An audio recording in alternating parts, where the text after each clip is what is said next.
Voltamos então para a nossa terceira e última parte da aula. Agora a gente vai falar sobre a relação entre escola e a nova realidade, as transformações tecnológicas, as revoluções tecnológicas, científicas, informacional que nós vivemos hoje em dia, tá? Então vamos lá. Vejam.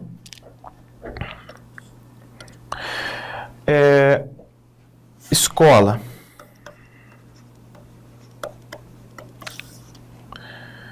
Essa escola, ela está hoje diante, então, do que eu falei, das revoluções. Das revoluções científica,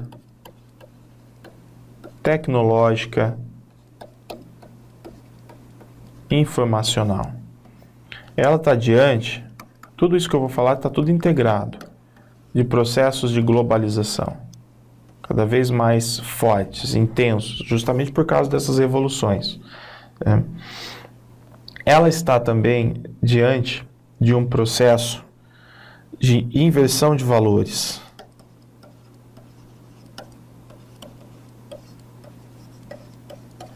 E é muito difícil falar de inversão de valores, porque são valores que aparecem, desaparecem, reaparecem, não é? Mas que estão muito baseados no consumo,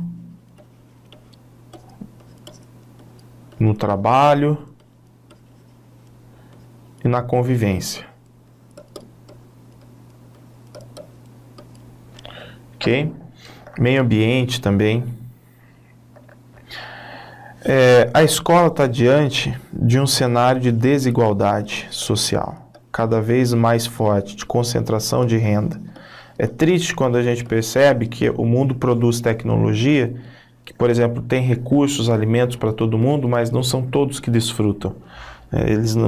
Os recursos que são produzidos não são devidamente divididos. Por quê? Por causa da concentração de renda que vai, vamos dizer assim, intensificando cada vez mais a desigualdade social. Okay? Então, gente, como que a escola lida com isso tudo? Como que a escola lida com todos esses pontos aqui? É simples. Não dá para a gente resolver essas questões agora, falando de função da escola, porque é simplesmente para nós falarmos que a escola tem funções. Mas o que a gente pode colocar como uma observação aqui muito relevante é o seguinte: o cumprimento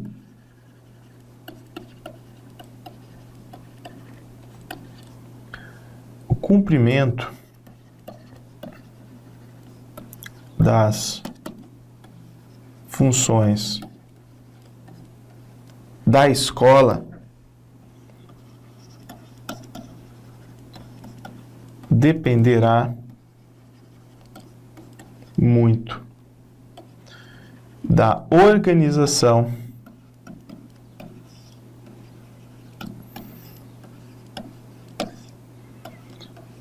e do desenvolvimento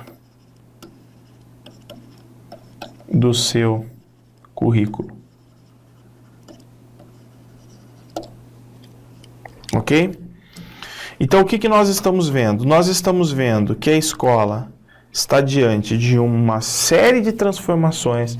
Ela não pode virar as costas para essas transformações, porque é papel da escola não apenas compreender, mas, de certa forma, ter um papel decisivo no rumo que essas transformações podem causar para a sociedade, para o sujeito e tal. Então, a forma como ela vai organizar o currículo, executar e desenvolver é fundamental. Por quê? O que eu vou ensinar para o meu aluno? Como eu vou ensinar? Que tipo de experiência eu vou levar para ele? Que visão do mundo eu vou oferecer para ele? De que forma eu vou incentivar a participação desse meu aluno na sociedade desde cedo? De que forma eu vou desenvolver o senso crítico nele? De que forma eu vou construir pessoas mais investigativas, que tenham condições, vamos dizer assim, de a partir delas, do engajamento delas, melhorar a realidade que nós vivemos, a realidade social, econômica, cultural, tá? Então, as transformações aqui, se a gente olha para esse cenário, eu coloquei poucas coisas, mas aqui eu posso dizer que a escola está diante de transformações econômicas, políticas, culturais e sociais e ambientais. Tá? Então a escola está diante dessas transformações. Além da revolução científica, tecnológica, informacional, de tudo que a globalização traz, da inversão de valores, da desigualdade social, tudo isso está, todos esses pontos, esses elementos estão devidamente conectados. Okay? Então, o que a gente percebe é que a escola, por exemplo, que tem uma gestão democrática participativa, ela consegue trazer mais visões para o processo de planejamento, debater melhor as visões, dialogar com os interesses, reconhecer melhor as necessidades.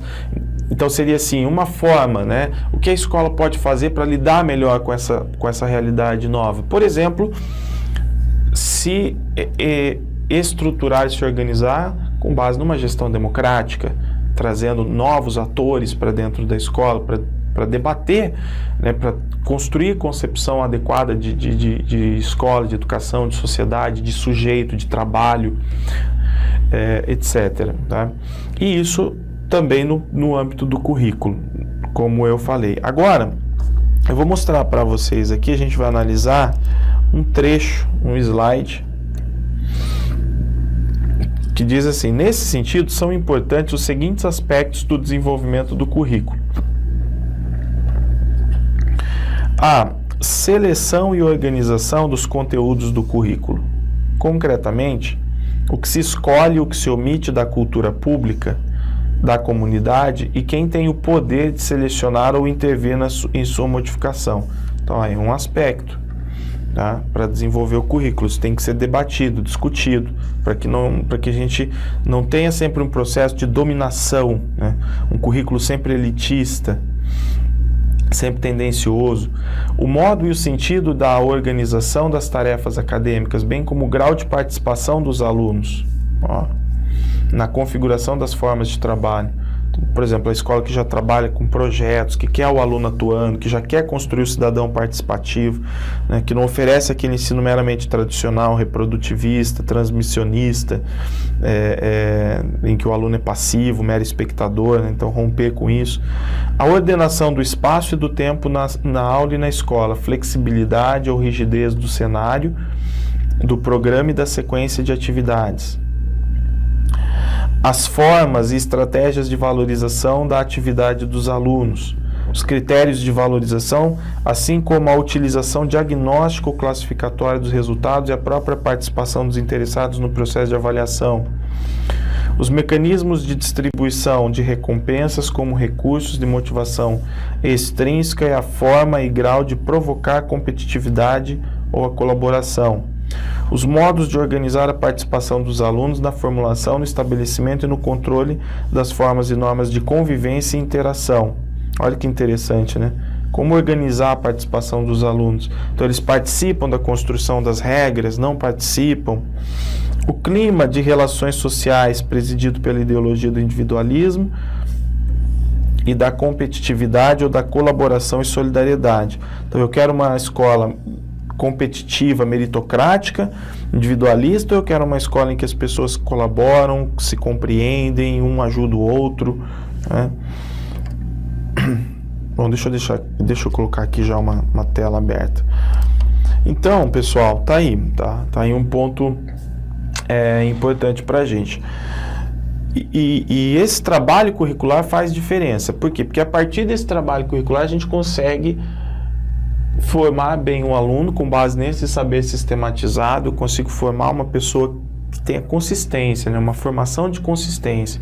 Aquele sujeito que no ponto de partida tinha uma visão fragmentada da realidade, e aí ele constrói uma visão mais consistente e ele tem a capacidade de continuar construindo novas visões, de continuar se moldando, se reconstruindo. Ele tem condições de buscar informações sempre, de aprender sempre, tá? Para ele ler o mundo, ler a realidade, dentre outras coisas. Uma coisa que eu quero falar aqui com vocês é o seguinte: função compensatória. Fala-se muito disso. E a função compensatória, Vinícius, da escola? O que é compensar? é o seguinte, imagine, a função compensatória, ela existe, ela é uma das funções da escola, mas essa função compensatória, ela tem que ser vista como relativa e não absoluta. A função compensatória é obviamente exercida para quem precisa ter a sua, para quem precisa dessa compensação, né? Então, exercida com relação às classes populares menos privilegiadas.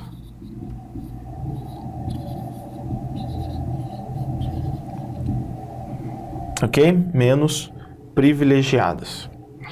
Então, imaginem assim, ó, o sujeito mora lá numa área precária, não, a família é analfabeta, ele não tem acesso a bens culturais, não tem acesso a nada. Aí ele vai para a escola. Lá na escola, ele tem um clima de amizade com os amigos, ele tem uma boa sala de aula, ele tem um clima de afetividade com os professores, com os funcionários, ele vive esse clima de afetividade. Essa criança tem condições de aprender, em casa ela não aprende quase nada, na escola ela aprende, ela melhora a autoestima, ela começa a enxergar um futuro. Essa criança brinca, essa criança pratica esportes, ela participa de campeonatos, ou seja, ela tem uma vida social ativa. Essa criança visita museu, essa criança tem acesso ao livro, à informação, à cultura, ela assiste peça de teatro, entenderam? A escola compensa. No entanto, quando a criança volta para casa, o que acontece? Ela tem a mesma realidade. Então, é muito difícil para a escola quando a escola ajuda a criança, né, a construir conhecimento, cultura, etc. E quando a criança volta para casa, muitas vezes ela volta para um cenário de frustração, de desorganização familiar, de muita pobreza, de carências, necessidades, de violência. Então, a escola pode compensar, ela pode exercer a função compensatória, sim, com relação àquilo que lhe cabe, com relação àquilo que cabe a ela fazer, tá? Do ponto de vista educacional, cultural, se a escola oferecer boa estrutura, educação de qualidade, ela vai sim poder, ela vai ter chances de transformar a vida do sujeito. Mas a escola não tem condições de compensar carências que são responsabilidades de políticas públicas. Aí não dá, tá? A escola não tem como compensar, por exemplo, a falta de dinheiro da família. A escola não tem como resolver o problema da violência da comunidade. Ela pode ter ações pontuais que ajudem, de certa forma, a amenizar, a atenuar, a melhorar, mas ela não consegue resolver tudo. Então, essa função compensatória existe, mas ela não é absoluta, tudo bem? A função compensatória só deve ser exercida e pode ser exercida com relação àquelas atribuições da escola, com relação às competências da escola. Aquilo que sai da alçada dela já não tem mais como compensar. Então, é justamente essa a ideia. Vamos voltar um pouquinho aqui para os slides. Bom, então, a escola vive diante desse cenário de transformações sociais, e essas transformações geram muitas consequências, né, para a sociedade, para as instituições. Então, só para a gente pontuar aqui, as transformações sociais, elas são de natureza econômica,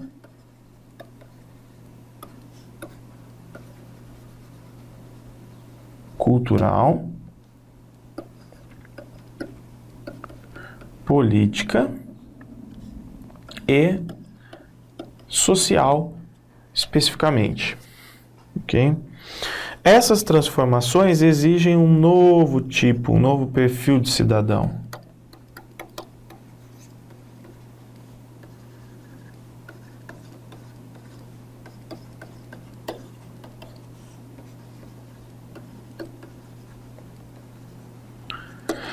Basicamente, esse novo perfil é o cidadão, óbvio, trabalhador, não é? Trabalhador, flexível,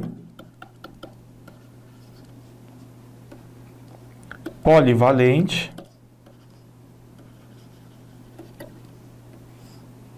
e que que tem condições de aprender constantemente, tá? Que aprende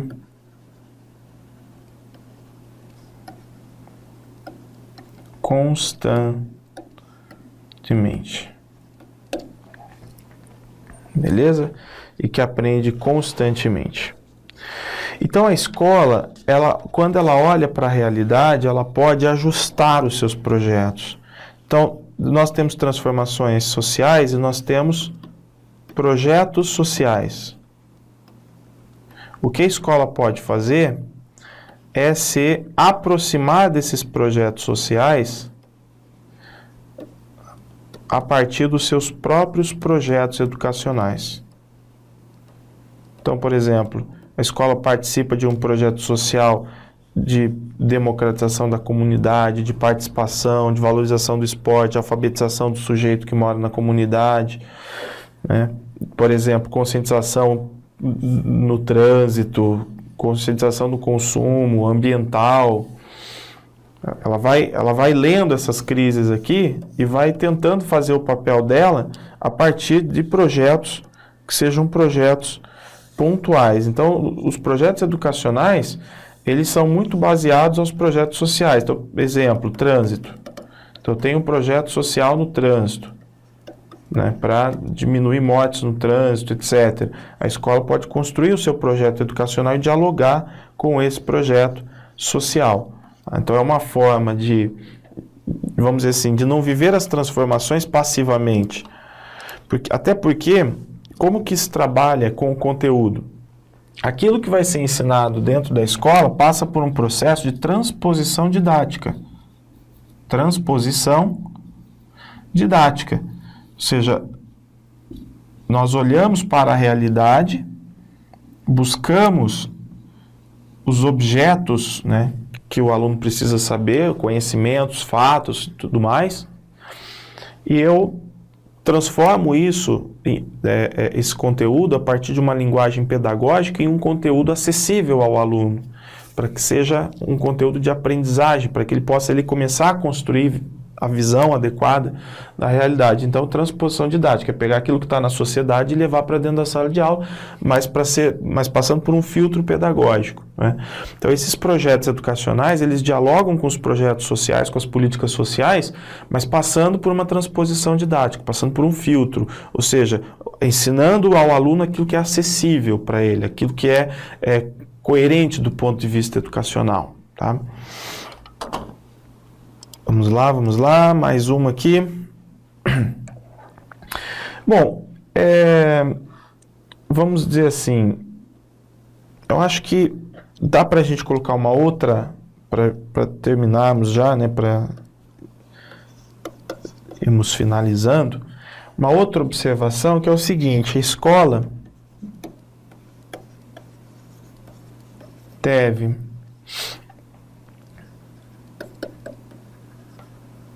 articular o saber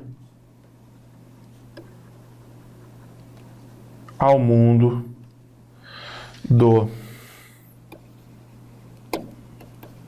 trabalho, e o saber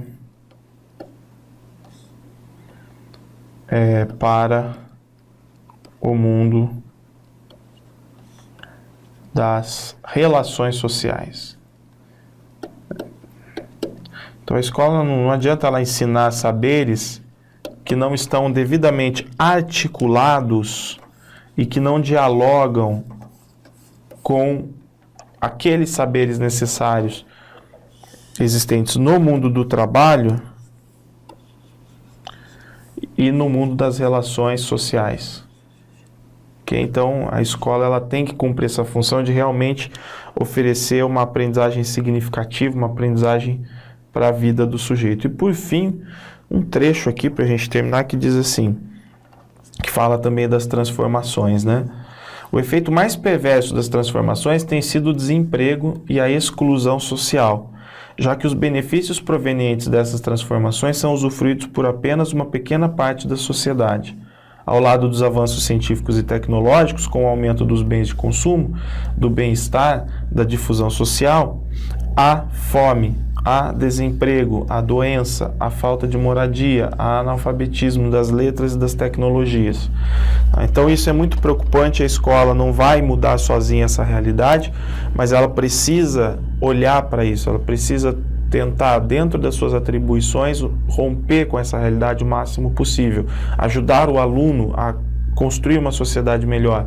Então, a escola ela tem uma natureza educacional, ela é uma instituição civil e tem uma natureza política. E todo fazer pedagógico, a prática pedagógica educativa dentro da escola, também tem uma natureza política. Por quê? Porque ela sempre está olhando para a realidade externa, ela sempre está dialogando com a realidade social, com as transformações.